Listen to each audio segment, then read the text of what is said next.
네, 오늘은 우리가 구약 성경 18번째 우리 성경인 욥기서에 대해서 우리가 좀 살펴보도록 하겠습니다. 여러분, 욥기부터 아가서까지 5권의 성경은 시가서라고 부릅니다. 하나님을 경외하는 것이 인간의 본분이고 또 하나님을 경외하는 것이 지혜의 근본이라는 이 중심 주제를 가지고 시적인 문학 방식으로 풀어가는 성경이 이 5권의 시가서입니다. 각 권마다 독특한 특징이 있습니다. 욥기는 고난 속에서 믿음을 지키는 지혜를 주는 성경이고, 시편은 예배, 우리가 예배를 어떻게 해야 되는가, 우리 개인의 예배, 공동체의 예배, 하나님을 참되게 예배하고 또 기도하고 찬양하고 감사하는 것에 대한 지혜를 주고 있습니다. 그리고 잠언은 모든 삶의 자리에서 여호와를 경외함으로 사는 지혜가 어떤 것인지를 우리에게 전해주고 있고, 전도서는 헛되고 헛된 이 세상 속에서 어떻게 우리가 헛되지 않게 살아갈 수 있는가를 전해주는 지혜서라고 보면 됩니다. 그리고 아가서는 그리스도가 교회를 사랑하듯이 우리가 서로 사랑해야 되는 사랑에 대한 지혜라고 말할 수 있습니다. 오늘 이제 욥기를 우리가 보는데, 고난 속에서 믿음을 지키는 지혜, 특별히 여기서 말하는 고난은 모든 고난을 의미하진 않고 경건한 신자가 경건하게 살아가기 때문에 오는 이해할 수 없는 고난의 문제를 다루고 있습니다. 먼저 한번 욥기 구조를 우리가 한번 살펴보겠습니다. 욥기는 좀 길어요. 총 42장인데 근데 또 의외로 구조는 간단합니다. 욥기 1장에서 2장은 서론으로, 그러니까 욥의 엄청난 고난, 우리가 다 아는 그 엄청난 고난에 대해서 소개하고 있고, 그리고 3장부터 37장까지가 이제 본론으로 욥과 친구들 사이에서 계속 서로 막 주고받는 논쟁, 토론, 고난에 대한 어떤 토론, 친구들과 욥 사이에 일어나는 어떤 토론이 벌어지는 내용이고요. 그리고 38장부터 41장까지 이제 하나님께서 주시는 답변, 그리고 마지막 42장은 결론으로 이제 하나님의 답변을 들은 욥의 회개와 욥의 회복에 대한 내용입니다. 먼저 서론인 욥기 1장에서 2장을 보면, 욥기는 여러분 이 서론이 굉장히 중요합니다. 왜냐하면 욥의 고난의 성격을 우리에게 분명하게 말해주고 있기 때문에 이것을 명확하게 우리가 짚고 넘어가야 돼요.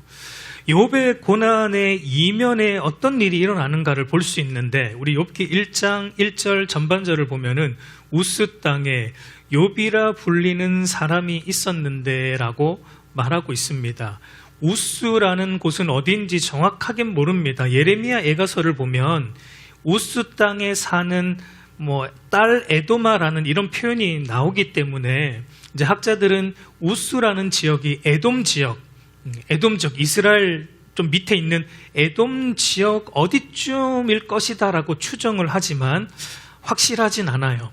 그러니까 여기서 우리가 이제 무엇을 알아야 되냐면, 욥은 일단 이스라엘 사람은 아니다라는 것을 우리가 알 수 있습니다. 그럼에도 욥은 어떤 사람인가, 이것을 이제 우리에게 소개해 주는데, 우리 욥기 1장 1절 후반절을 보면 욥은 이스라엘 사람은 아니에요. 그럼에도 그는 어떤 사람인가, 그 사람은 온전하고 정직하여 하나님을 경외하며 악에서 떠난 자다. 이스라엘 사람이 아니었음에도 불구하고 욥은 하나님을 알았을 뿐만 아니라 그냥 보통 아는 정도가 아니라 하나님을 진실로 경외하며 살았던 참된 신자였다라는 것을 우리가 알 수 있습니다. 여러분, 이것이 무엇을 말해주고 있냐면, 앞으로 이제 욥이 당하게 될 고난, 그 엄청난 고난이 욥의 죄 때문이 아니다라는 것을 이 욥기 서두가 못 받고 시작을 하고 있는 겁니다. 그러면 여러분, 욥이 당한 이 고난은 무엇 때문에 일어났을까? 그 욥이 당한 고난의 이면을 보면은 사실 우리의 이성으로는 이해할 수 없고 우리의 눈으로는 볼 수 없는 천상에서의 어떤 일 때문에 욥의 고난이 시작되었다라는 것을 우리가 알게 되는데, 욥기 이제 6장에서 12장을 보면 그 내용이 나옵니다. 그러니까 천상에서 하나님과 천사들, 사탄, 그러니까 하나님 앞에 다 소집이 된 거예요. 그래서 마치 어떤 왕실에서 일어나는 어전 회의처럼 하나님의 보좌 앞에서 일어나는 어떤 천국의 어떤 일들이 일어나고 있는 것을 우리가 보게 됩니다. 우리가 다 이해할 수 없는데 그런 것을 이제 욥기 서두가 우리에게 보여주는데, 먼저 하나님께서 욥의 신앙에 대해 천사들과 사탄 앞에서 자랑하는 것으로 시작을 합니다. 우리 욥기 1장 8절 한번 같이 읽어보겠습니다. 여호와께서 사탄에게 이르시되 정직하여 하나님을 경외하며 악에서 떠난 자는 세상에 없느니라 라고 욥의 신앙에 대해서 하나님이 막 자랑합니다. 저와 여러분의 신앙이 하나님이 이렇게 자랑하는 신앙이 되기를 간절히 소망합니다. 하나님이 사탄 앞에서 저기 알곡교회 최동조를 보아라. 누구를 보아라. 정말 그와 같이 하나님을 경외하는 자가 없다라는 그런 자랑이 받을 수 있는 저와 여러분이 되었으면 좋겠습니다. 그때 여러분 사탄이 이제 이렇게 말합니다. 욥기 1장 9절에서 11절 한번 같이 읽겠습니다. 사탄이 여호와께 대답하여 이르되 욥이 어찌 까닭 없이 하나님을 경외하리까? 주께서 그와 그의 집과 그의 모든 소유물을 울타리로 두르심 때문이 아니니까? 그의 손으로 하시는 바를 복되게 하사 그의 소유물이 땅에 넘치게 하셨음이니이다. 이제 주의 손을 펴서 그의 모든 소유물을 치소서. 그리하시면 틀림없이 주를 향하여 욕하지 않겠나이까? 이 사탄의 논리는 욥이 하나님을 잘 섬기고 있는데 이유가 있습니다. 괜히 잘 섬긴 게 아니고 분명 이유가 있어요. 하나님, 그 이유가 뭐냐면 하나님이 복을 주시니까 당연히 욥을 하나님을 잘 섬기죠.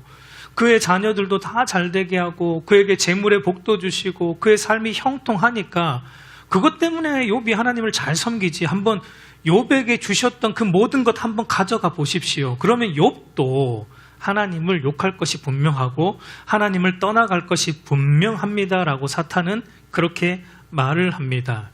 그러니까 욥에 대한 하나님의 주장, 그리고 욥에 대한 사탄의 주장이 서로 엇갈리고 있습니다. 서로 반대예요. 하나님의 주장은 욥은 삶의 형통 때문에 나를 믿는 게 아니다. 욥은 하나님의 하나님 되심 때문에 나를 믿고 섬긴다. 사탄은 아닙니다. 욥은 형통 때문에 하나님은 믿습니다. 하나님이 형통을 안 주시면 욥도 하나님을 원망하고 분명 떠날 겁니다. 사탄의 주장과 하나님의 주장이 서로 대립을 하고 있습니다. 여러분, 이것을 볼 때 욥의 고난은 무엇으로 시작이 된 것입니까? 욥의 고난은 우리가 다 알 수 없는 하나님과 사탄의 내기로부터 시작되었다라는 것을 알 수 있고, 이 욥의 고난의 목적은 참된 믿음, 바른 신앙이 무엇인지, 하나님을 바르게 믿는다라는 것은 어떤 것인지를 세상 가운데 드러내기 위해서 하나님이 허락하셨다라는 것을 우리는 이 욥기 서두에서 알 수 있는 것입니다. 여러분, 요한복음 9장을 보면 날 때부터 맹인된 사람이 있는데 제자들이 물어요. 이 사람이 태어날 때부터 장애를 가지고 태어났는데 하나님, 누구의 죄 때문입니까? 이 사람의 죄 때문에 이 사람이 장애인으로 됐습니까? 아니면 그의 부모의 죄 때문에 이 사람이 장애를 가지게 되었습니까? 도대체 누구의 죄 때문에 이런 일이 그 사람에게 일어났습니까? 라고 물을 때 예수님이 뭐라고 대답하십니까? 우리 요한복음 9장 3절 같이 읽어보겠습니다. 예수께서 대답하시되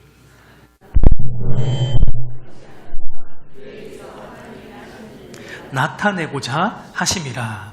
그러니까 욥의 고난도 여러분 이와 같다는 것입니다. 욥의 죄 때문이 아니라 하나님께서 하시는 일 때문에, 그러니까 참된 믿음, 참된 신앙이 무엇인지, 하나님을 참되게 믿는 것이 어떤 것인지를 세상 가운데 드러내고자 욥에게 그와 같은 엄청난 고난을 허락하셨다라는 것을 우리가 보게 됩니다. 여러분, 우리가 겪는 많은 고난은 어쩌면 대부분은 어쩌면 저와 여러분의 죄 때문인 것이 맞습니다. 어쩌면.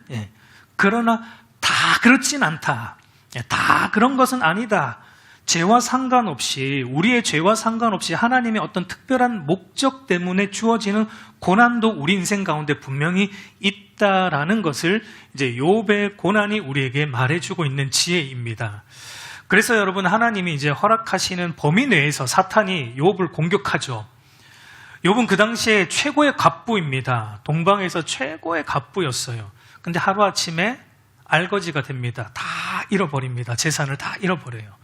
뿐만 아니라 사랑으로 애지중지 키웠던 7 아들과 3명의 딸, 하루아침에 다 죽습니다.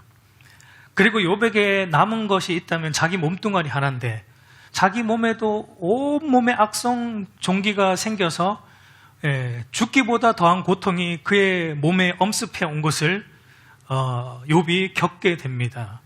여러분, 세상에 이와 같은 고통을 한꺼번에 당한 사람이 있습니까? 과거에도 없었고, 요 외에는 과거에도 없었고, 지금도 없고, 앞으로도 없을 겁니다. 사실 오늘 저와 여러분이 고난을 당한다고 하지만 욥의 고난에 비하면 여러분 정말 아무것도 아닌 것이죠.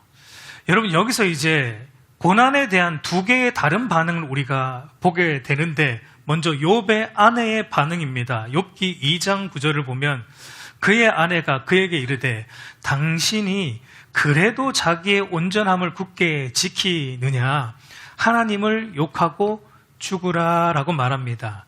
여러분, 욥의 아내는 사탄이 말했던 논리의 사람이에요.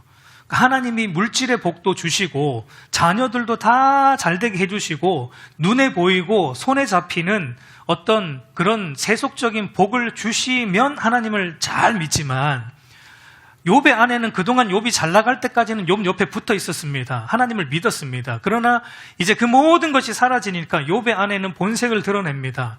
나는 이런 하나님이 싫다. 내게서 복을 안 주시는 하나님은 싫다. 내 인생에 이런 고난을 주는 하나님이라면 나는 안 믿는다. 그러니까 욥의 아내의 신앙은 전형적인 세속주의, 번영주의 신앙이다라고 말할 수 있습니다. 예수 믿으면 무조건 복받고 예수 믿으면 무조건 잘돼야 맞다라는, 잘되는 게 맞다는 세속적 기복주의 신앙의 사람이 욥의 아내의 그릇된 신앙, 잘못된 신앙이다라는 것을 우리가 알 수 있습니다. 그러면 욥의 신앙은 어떻습니까? 우리 오늘 읽었던 욥기 1장 21절, 22절을 다시 보면 이르되 내가 모태에서 알몸으로 나왔사온즉 또한 알몸이 그리로 돌아갈지오라. 주신 이도 여호와시요 거두시는 이도 여호와시오니 여호와의 이름이 찬송을 받으실지니라 하고 이 모든 일에 욥이 범죄하지 아니하고 하나님을 향하여 원망하지 아니하니라. 그리고 욥기 2장 10절도 보면 우리가 하나님께 복을 받았은즉 화도 받지 아니하겠느냐 하고 이 모든 일에 욥이 입술로 범죄하지 아니하니라. 여러분, 욥의 신앙은 주신 이도 여호와시고 거두시는 이도 여호와시다. 또한 우리가 값없이 하나님께 복을 받았으니 때로는 화도 받을 수 있다. 그러니 내 삶이 형통하든 망하든 그것과 상관없이 하나님은 그 자체로 찬송과 경배받기에 합당하신 분이시다라는 게 욥의 믿음이고 욥의 신앙입니다. 여러분, 욥은 하나님이 주시는 것을 사랑하지 않았어요. 하나님을 사랑한 사람이에요. 하나님이 주시는, 우리 손에 쥐어주는 그것을 사랑하지 않았고 욥은 하나님을 사랑한 사람이에요. 그게 여러분 하나님이 세상 가운데 드러내고자 하는 진짜 믿음이고 바른 신앙이고 예수 믿는 게 어떤 건지 바른 예수 믿는 삶이다라는 거예요.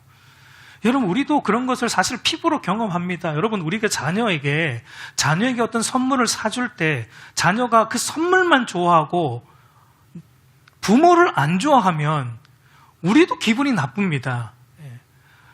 엄마 아빠가 사주는 선물과 엄마 아빠가 주는 용돈에만 관심이 있고, 실제로 애들이 그러긴 합니다.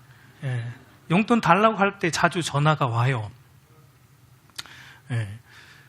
그러나 여러분, 우리 인간도 사실은 그 부모가 주는 것보다는 부모 자체를 사랑하기를 바라는 게 인간의 마음이듯이 하나님도 마찬가지예요. 하나님 저와 여러분에게 주실 수도 있고 안 주실 수도 있어요. 근데 하나님이 원하는 것은 하나님이 주시는 것에 관심 가지는 게 아니고 나에게 그 주시는 그 분이 누구인가, 그 하나님께 관심을 가지는 것을 원하는 겁니다. 그게 진짜 신앙이다라는 겁니다. 여러분, 왜 하나님이 욥의 신앙을 이렇게 자랑할 수밖에 없었는가? 우리는 이 욥의 고백을 보면은 알 수 있습니다.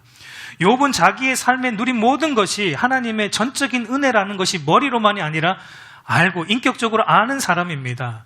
나의 몸도 영혼도 내 것이 아니고 하나님 것이다. 내 자녀도 내 것이 아니고 하나님 것이다. 나의 재산도 내 것이 아니라 하나님 것이다. 그러니까 하나님이 가져가셔도 서운할 게 없는 거예요. 주시는 분도 하나님이시고 가져가시는 분도 하나님이시니까, 자녀도 내 자녀가 아니라 하나님이 주셨으니까 내 자녀 10명 하나님이 먼저 데려가셨는데 그래도 하나님이시니까 그렇게 하실 수 있는 거다. 이게 여러분 진짜 신앙이다라는 것을 욥을 통해 보여주고 있는 것입니다. 여러분, 사실 우리는 하나님께서 나에게 복을 주셔야 한다라는 생각을 하지만 여러분, 사실 그렇지 않습니다. 엄밀하게 말하면 하나님께서 저와 여러분에게 복을 주셔야 할 의무는 조금도 없습니다. 하나님께 의무가 있다면 사실상 저와 여러분을 심판하시는 겁니다. 왜냐하면 우리는 죄인이기 때문이에요. 우리는 오늘도 어쩌면 이 예배 시간에도 어쩌면 하나님께 마음을 두지 않는, 또 죄를 범하고 있는 그런 지독한 죄인이기 때문에 사실상 하나님이 저와 여러분에게 어떠한 복 안 주셔도 하나님은 무방합니다. 하나님에게는 문제가 없습니다. 그럼에도 왜 하나님은 저와 여러분에게 복을 주십니까? 우리 야곱에게 본 것처럼 야곱은 불성실했지만 하나님은 야곱의 삶에 채워주실 것을 넘치도록 채워주셨습니다. 우리에게도 마찬가지입니다. 돌아보면 우리는 하나님 말씀에 늘 불성실하지만 하나님은 그에 비해서는 우리에게 넘치도록 채워주시는 것을 경험합니다. 하나님이 그렇게 할 의무 없어요. 그럼에도 그렇게 해주시는 것은 우리가 그리스도 안에 있기 때문에, 그리스도 안에서 우리를 당신의 자녀 삼으셨기 때문에 우리의 삶을 신실하게 인도하시며 복 주시는 것입니다. 그래서 여러분, C.T. 스터드라는 선교사가 이런 말을 했어요. 예수 그리스도께서 하나님이시고 그분이 나를 위해 죽으셨다면 그분을 위해 우리가 하는 어떤 희생도 결코 크다고 말할 수 없다라고 말하고 있습니다. 저와 여러분의 인생에 견디지 못할 고난이 있습니까? 여러분, 그때 우리는 하나님이신 예수 그리스도가 나를 위해 당하신 고난을 묵상해 보십시오. 창조주가 피조물이 되셨습니다. 여러분, 그것은 인간이 개가 되는 것보다 더한 거예요. 상상할 수 없는 거예요. 창조주가 인간의 몸을 입고 이 땅에 오셨습니다. 그리고 그분이 사랑하기 위해 창조한 피조물인 인간에게 도리어 핍박을 당하셨고 온갖 조롱을 당하셨고, 여러분, 사랑하는 사람에게 배신당하는 만큼 가슴 아픈 일이 없는데 하나님은 자신이 이처럼 사랑했던 그 인간들에게 배신당한 정도가 아니라 결국은 십자가에 달려 죽임을 당하셨습니다. 하나님이신 그리스도가 당하신 고난 앞에서 과연 지금 내가 당하고 있는 고난과 아픔이 크다고 말할 수 있습니까? 그런데 여러분, 우리는 내가 당한 고난과 아픔에 대해서 마치 하나님이 실수하신 것처럼 말합니다. 하나님, 왜 제게 이런 일을 행하십니까? 제가 뭘 그렇게 잘못했다고 이렇게 감당하기 힘든 고난을 주십니까? 라는 원망의 말을 우리는 쉽게 쏟아 놓으면서도 이런 말은 안 해요. 또 우리가 하나님, 하나님이신 그리스도가 왜 인간이 되셔야 했습니까? 하나님이신 그리스도가, 그분은 죄가 조금도 없으신데 왜 십자가에 달려 죽으셔야 했습니까? 라고 우리의 가슴으로 진정 그것을 묻는 우리의 모습은 사실은 잘 없어요. 여러분, 욥의 고난을 보면서 우리가 봐야 되는 것은 이것입니다. 욥의 고난보다 더 이해할 수 없는 고난이 그리스도의 고난이에요. 사실상 욥의 고난도 우리가 이해 못합니다. 근데 그 욥의 고난보다 이해할 수 없는 고난은 그리스도가 우리를 위해 대신 당하신 고난이에요. 저와 여러분이 이 세상에서 겪는 그 어떤 고난보다 더 이해할 수 없는 것은 예수 그리스도가 저와 여러분을 대신해 당하신 그 고난과 죽음이다라는 것입니다. 여러분, 이처럼 욥기 서두는 욥의 고난은 욥의 죄로 인한 것이 아니라 하나님의 특별한 목적, 즉 사탄과의 내기로 인해 벌어진 참 신앙이 무엇인지를 드러내기 위한 목적으로 주어진 고난으로, 우리 인생 속에 일어난 이해할 수 없는 고난을 통해 우리는 더 이해할 수 없는 고난을 당하신, 죄가 조금도 없으신 그리스도를 바라보고 우리의 고난을 견디고 그 고난 안에서 그리스도의 고난으로 인해 우리에게 주어진 복을 생각하며 감사하게 하는 것이 욥기의 목적이에요. 이것이 여러분 사실 우리가 우리 삶에 일어나는 모든 고난을 이기는 힘과 지혜라는 것입니다. 그 다음 본론인 3장에서 37장으로 가보면 이제 욥과 친구들 사이에 긴 논쟁이 벌어집니다. 간단하게 말하면 욥의 친구들의 주장은 욥이 어떠한 죄를 지었다.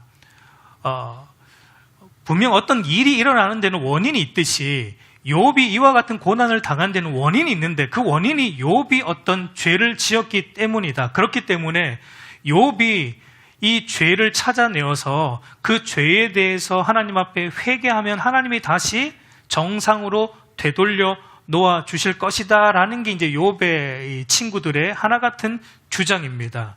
그러나 욥은 어떻게 반론을 하냐면, 아니다, 나는 이와 같은 고난 당할 만한 죄를 지은 일이 없다. 그런데 내게 이 엄청난 이해할 수 없는 고난이 왔다. 그래서 나는 이해할 수가 없다. 그래서 하나님이 나에게 이 고난에 대해 좀 알려주셨으면 좋겠다라는 게 이제 욥의 하나 같은 또 답변입니다. 여러분, 우리가 1장과 2장에서 보았지만 욥의 고난은 일단 욥의 죄 때문은 아니에요. 그러나 친구들은 계속해서 뭐라갑니까? 욥, 네가 뭐 죄를 지었기 때문에 그런 엄청난 고난이 당한 거야. 엄청난 죄를 지은 것 같아. 너가 당한 걸 보니까. 그러니까 너 빨리 회개해라. 그래야지 하나님이 다시 회복해 주신다라는 게 욥의 이제 친구들의 주장입니다. 여러분, 이것을 통해 우리가 이제 배울 수 있는 것은 다른 이들의 고난에 대해서 우리가 함부로 말하지 않아야 된다라는 것입니다. 저 사람이 저렇게 된 것은 분명 저 사람이 뭔가 하나님 앞에 잘못했기 때문일 거야. 뭔가 하나님 앞에 죄를 지어서 저 일을 당했을 거야 라는 말을 여러분, 저와 여러분이 결코 해서는 안 된다라는 겁니다. 여러분, 하나님 앞에 잘못 안 한 사람이 있습니까? 저 사람이 잘못했기 때문에 저 일을 당한 거야 라고 말하는데, 하나님 앞에 잘못 안 한 사람이 여러분 있습니까? 없습니다. 그렇다면 여러분, 그 말을 하는 사람도 똑같이 저 사람이 당한 고난을 당해야 마땅한 거예요. 우리는 다 하나님 앞에 잘못한 사람이니까. 그런데 지금 나에게 그런 고난이 없다고 해서 그런 고난을 당하고 있는 사람을 향해 저 사람은 뭔가 하나님 앞에 잘못했기 때문에 지금 저 고난을 당하고 있다라고 말하는 것은 하나님 앞에서 자기 자신을 보지 못하는 교만이다라는 것입니다. 여러분, 고난 당한 자에게 저와 여러분이 할 수 있는 것이 뭐냐면, 그 고난 중에 믿음으로 견뎌낼 수 있도록, 이길 수 있도록 우리가 입을 닫아야 됩니다. 우리는 입을 닫고 말없이 옆에서 기도해주고, 말없이 함께 울어주고, 말없이 함께 옆에서 있어주면서 물심양면으로 그를 도와주는 거예요. 대신 여러분, 입은 닫아야 돼요. 그 고난에 대해서 정의를 내리려고 해서는 안 돼요. 이것 때문일 거야, 저것 때문일 거야 라고 우리가 정의를 내려서는 안 되는 것입니다. 여러분, 욥의 친구들은 그 당시로 따지면 이 엘리바스나 빌닷이나 소발이나 엘리후라는 사람들은 그 당시로 따지면 엄청난 지혜자들입니다. 엄청난 지혜자들이에요. 오늘날로 말하면 뭐 PhD 학위 몇 개쯤 가지고 있는, 박사 학위 몇 개쯤 가지고 있는 엄청난 지혜자들입니다. 그들이 수많은 지혜의 말들을 욥에게 쏟아놓습니다. 그러나 그 욥의 고난에 대한 어떤 답도 내놓지 못하는 것을 여러분이 이제 3장에서 37장까지 읽어보시면 그 어떤 욥에 대한 답도 내놓지 못하는 것을 보게 됩니다. 이것이 또 우리에게 무엇을 보여주냐면 우리 인간의 지혜는 여러분 한계가 있다라는 겁니다. 세상에서 아무리 지혜롭다 할지라도, 아무리 박사학위 몇 개 가지고 있다 할지라도 하나님의 지혜 앞에서 우리는 어린아이와 같은 자들이다라는 것입니다. 그러므로 여러분, 욥기서는 우리에게 무엇을 요구하고 있냐면 우리가 이해할 수 없는 일 앞에서 우리의 지혜로, 이런 표현을 써서 죄송하지만 나대지 말라는 겁니다. 우리의 지혜로 함부로 나대지 말고 하나님의 뜻과 지혜 앞에 겸손하라는 겁니다. 무한하신 하나님의 지혜와 뜻 앞에서, 이해할 수 없는 것 앞에서 우리의 지혜로 뭐 좀 아는 것처럼 얘기하지 말고 하나님의 무한한 지혜 앞에서 겸손함으로 하나님의 지혜와 뜻을 구하라는 것을 욥기가 우리에게 말하고 있어요. 그래서 여러분, 욥기 28장 20절을 보면 이런 말을 합니다. 그런즉 지혜는 어디서 오며 명철이 머무는 곳이 어디인고? 라고 말하는데 그에 대한 답을 이렇게 주죠. 우리 28장 23절 우리 한번 같이 읽어보겠습니다.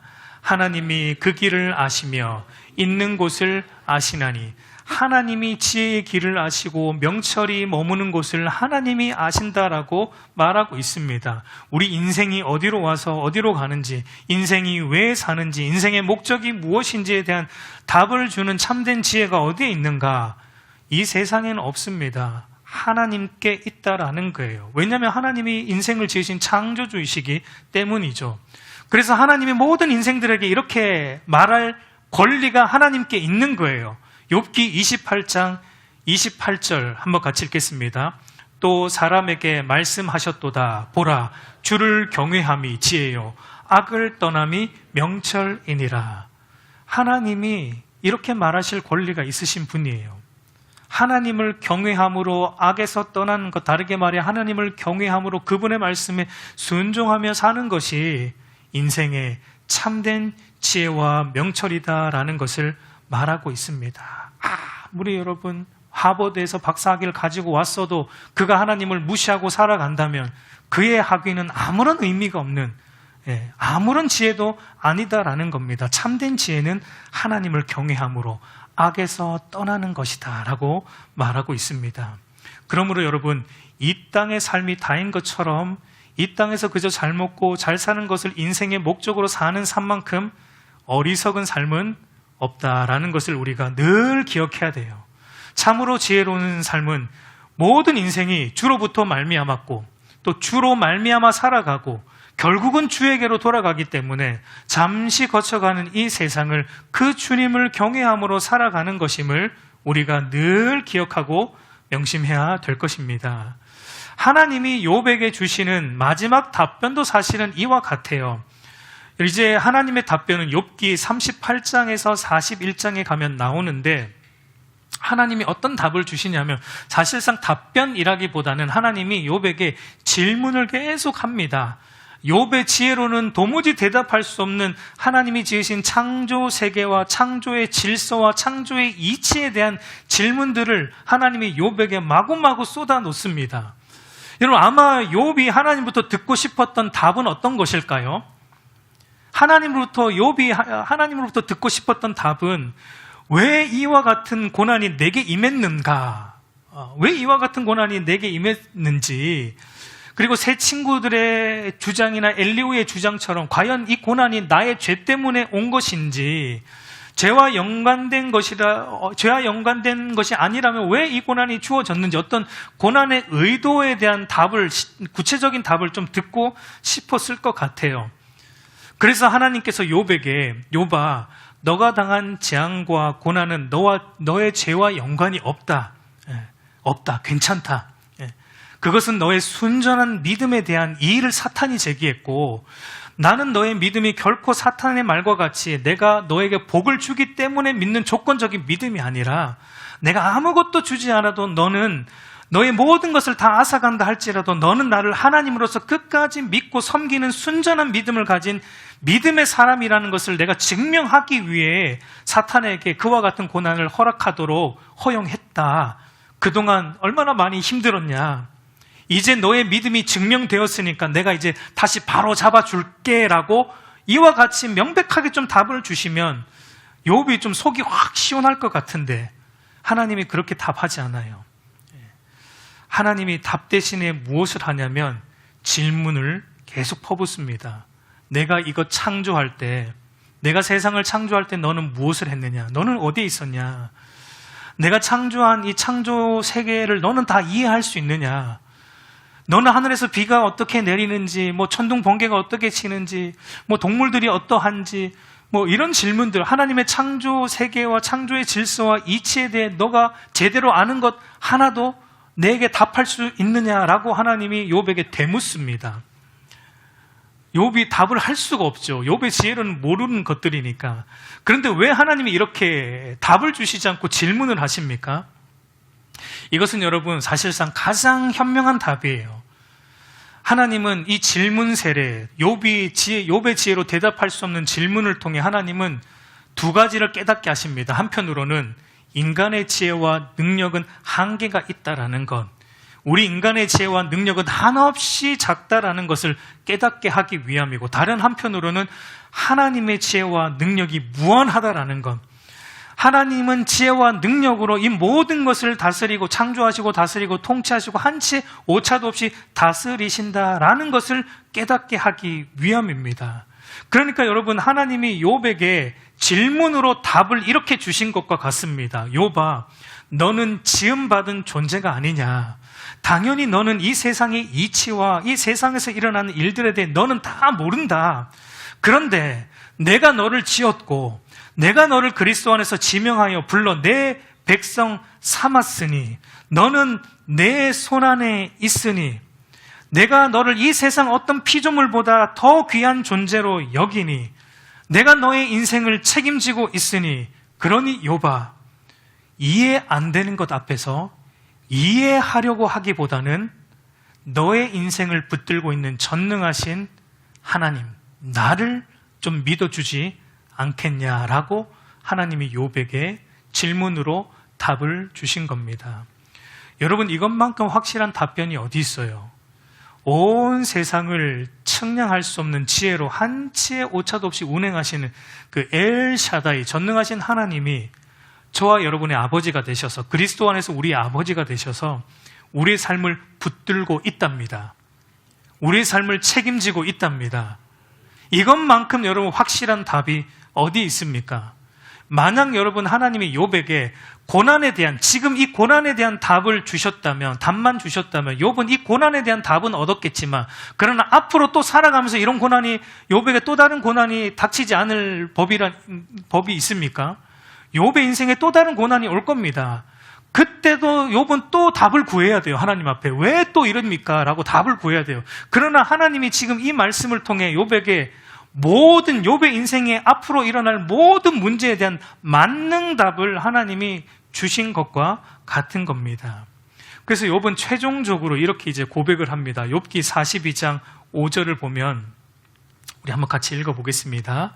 내가 주께 대하여 귀로 듣기만 하였사오나 이제는 눈으로 주를 배움나이다.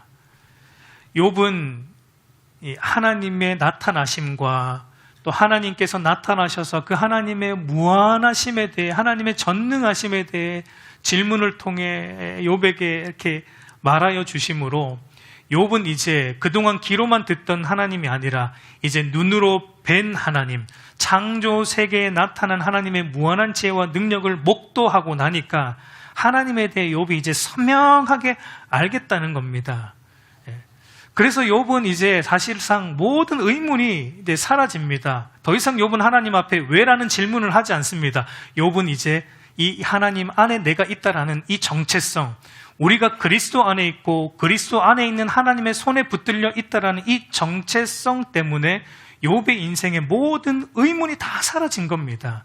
하나님을 눈으로 보고 나니까 귀로만 듣던 그런 얇은 신앙이 아니라 이제 하나님을 눈으로 보는 확실한 하나님에 대해 깨닫고 나니까 우리 인생의 모든 질문이 사라집니다. 이 하나님 안에 내가 있다라는 것 하나 때문에. 그러니까 여러분, 우리가 말씀을 여러분 귀로만 들어서는 안 돼요. 여러분, 말씀을 귀로만 들어서는 안 되고 우리가 눈으로 선명하게 봐야 됩니다. 그게 어떻게 가능합니까? 우리 안에 계신 성령께서 우리로 하여금 믿음의 눈을 열어주셔서 말씀으로 여전히 살아 역사하시는 하나님을 보게 하여 주시고 경험하게 하여 주실 때 가능한 겁니다. 그러니까 우리가 말씀을 읽을 때나 들을 때나 여러분, 우리가 늘 구해야 되는 것은 성령 하나님께서 우리에게 감동을 달라라고 기도해야 돼요. 오늘도 그냥 시간 됐으니까 나가서 또 듣고 돌아가면 되지. 귀로 듣는 겁니다. 귀로 듣고 가는 거예요.